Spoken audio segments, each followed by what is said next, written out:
नमस्कार मित्रांनो, सुख म्हणजे नक्की काय असतं या मालिकेच्या आजच्या भागामध्ये अधिराजला नित्या म्हणत असते की मला खरंच कळत नाही काय होतंय ते.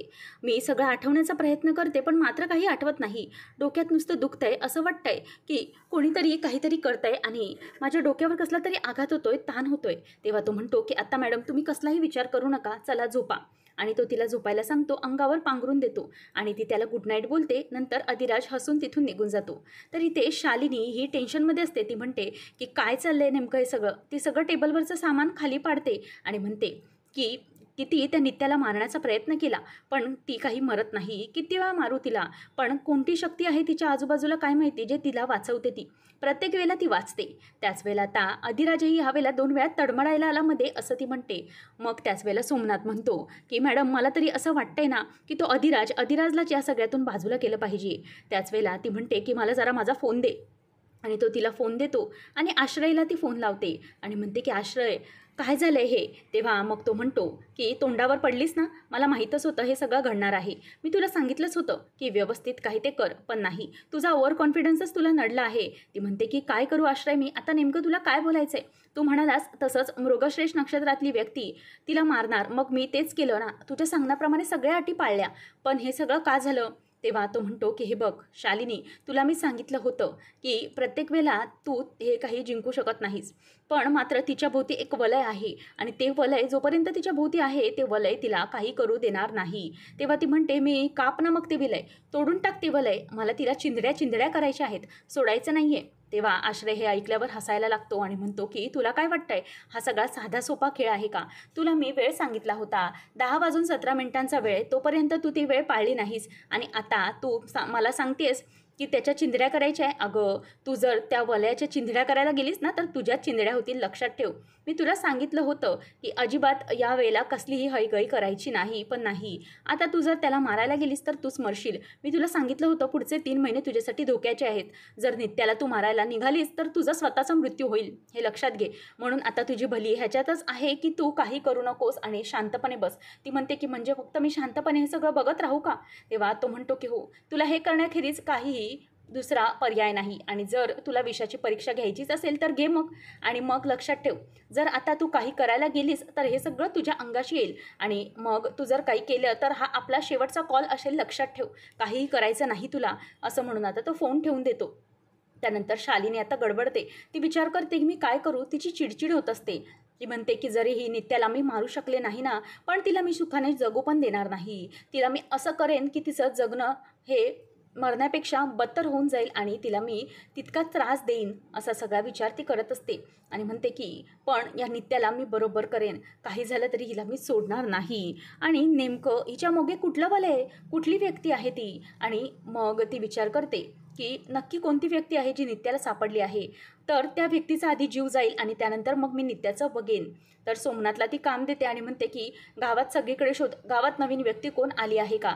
सोमनाथ म्हणतो की हो मॅडम साहेब, मी सगळीकडे बघतो. नंतर राजमाने हे सगळे ऐकलेले असते. बाहेर तो निघून जातो आणि राजमा विचार करते की कुठल्या व्यक्तीबद्दल, बहुतेक ही अम्माबद्दलच बोलत आहे आणि तो तिथून निघून गेलेला असतो.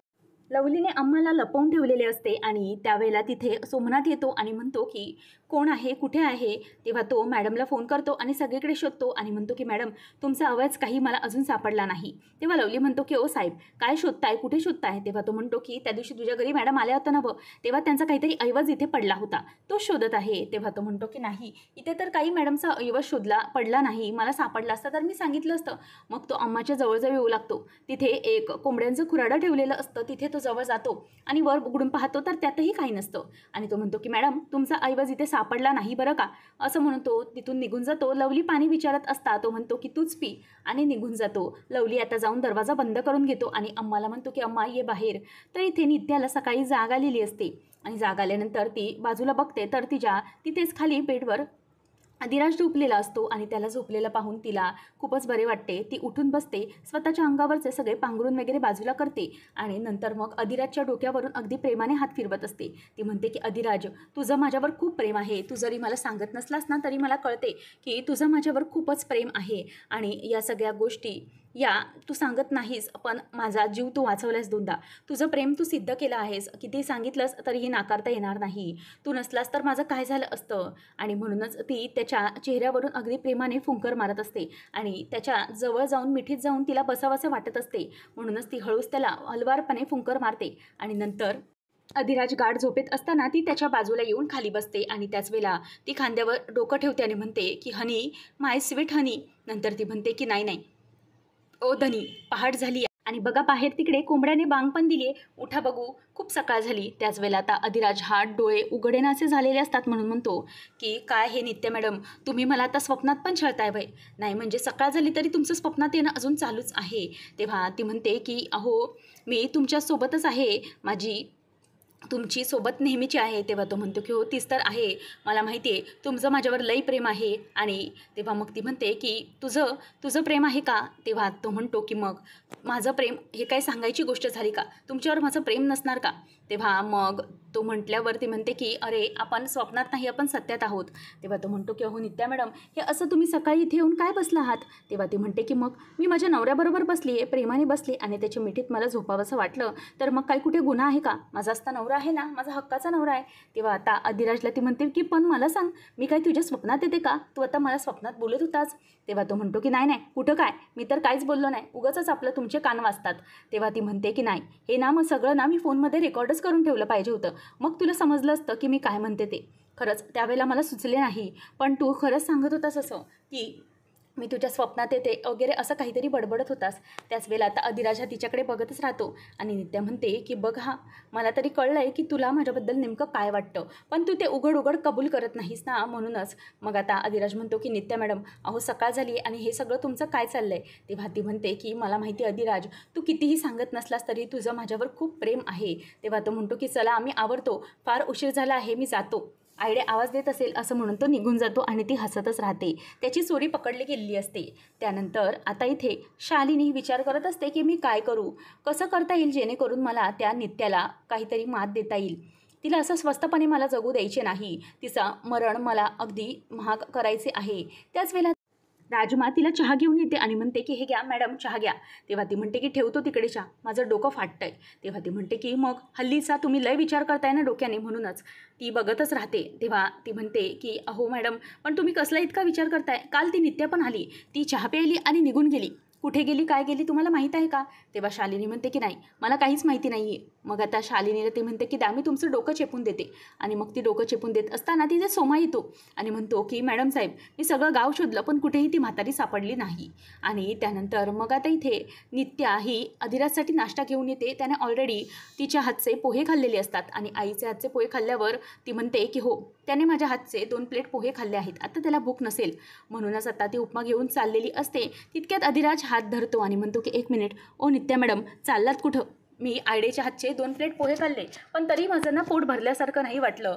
तुम्हाला बरोबर माझ्या मनातलं कळतं ना, द्या आणा तो उपमा इकडं. आणि असं म्हणून तो आता उपमा खायला लागतो आणि म्हणतो की वा खरंच खूप छान झालं आहे. तेवढ्यातच सावरी उपम्याचाच ताट घेऊन येते आणि म्हणते की आयडे, अगं कसला भारी उपमा झाला आहे, अक्षी हॉटेलसारखा लागतो आहे. तेव्हा विमल म्हणते की तो मी उपमा बनवलेला नाही आहे, मी पोहे बनवलेले आहेत. त्याच वेळेला आता अधिराज म्हणतो की अगं सावरे, हा उपमा तर नित्या मॅडमने बनवला आहे. तेव्हा ती म्हणते की हो हो, खरंच भारीच झालं आहे उपमा. मग तो म्हणतो की अगं मग हान की, कशाला बघत राहिली. मग ती नित्या समोर असतानाच तो उपमा खायला सुरुवात करते. नित्याला खूपच बरं वाटतं.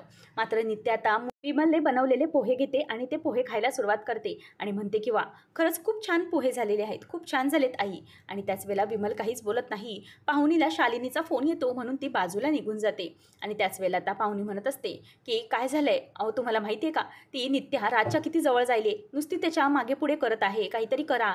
तेव्हा ती म्हणते की अगं मी फोन कशाला केलाय ते तरी ऐक आधी, तुला कळलंय का की नित्याला कोण नवीन माणूस सापडलाय वगैरे काय.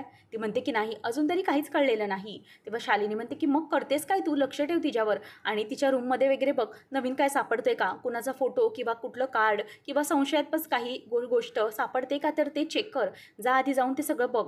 तेव्हा मग पाहुणी म्हणते की पण तुम्ही तिचं काहीतरी बंदोबस्त करा, ती राजच्या आणखीनच जवळ जायला लागली आहे, गुळाला मुंगळे चिकटतात तशी तिला चिकटून राहिली आहे. तेव्हा शालिनी म्हणते की तू आधी तुझं काम कर मग बघू. आणि ती फोन ठेवून देते आणि म्हणते की बावळट, ही पाहुणी ना नुसती बावळटच आहे आणि तिला चिड येत असते. तर आता इथे पाहुणी ही समोर आल्यावर नित्याला ती म्हणते की द्या, मी ताट घेऊन जाते. तेव्हा पाहुणी म्हणते की लयच पुळका आलाय तुला या नित्या मॅडमचा. तेवढ्यात तात्या वैतागून येतात आणि म्हणतात की काय करू काहीच कळत नाही, माझी फेरी फुकट गेलेली आहे. त्याच वेळेला अधिराज म्हणतो की अहो तात्या, तुम्ही तर गेला होतात ना आणि तुम्ही वाचून गेला होतात. तो म्हणतो की हो, हे इंग्लिशमध्ये आहे, पण हे सावरीने समजवलं, मात्र कायद्याची भाषा तिला कळली नाही. नित्या म्हणते की मी वाचून देऊ का? सगळेजण तिच्याकडे बघत राहतात. आता पुढच्या भागामध्ये अधिराजच्या समोर अम्मा येऊन उभी राहते आणि तो जोरात ब्रेक मारतो आणि त्याच वेळेला आता अम्मा समोर आल्यावर अधिराज तिच्याकडे बघतच राहतो. आणि जेव्हा अम्मा ही अधिराजला म्हणजेच जयदीपला बघते तेव्हा तिच्या डोळ्याचं पारणं फिटतं. ती त्याच्याकडे बघतच राहते आणि त्याच वेळेला देवीचा इथे जोरजोरामध्ये घंटाना धुवू लागतो आणि देवीने आता अम्मा आणि जयदीपची भेट घडवून दिलेली असते आणि अधिराजला आता अम्मा आणि जयदीपचं नातं आठवू लागतं. आणि त्याच वेळेला आता नित्या हे बघत असते की अधिराजला काही आठवते का. अशाच मालिकांच्या अपडेटसाठी आताच आपल्या चॅनलला सबस्क्राईब नक्की करा.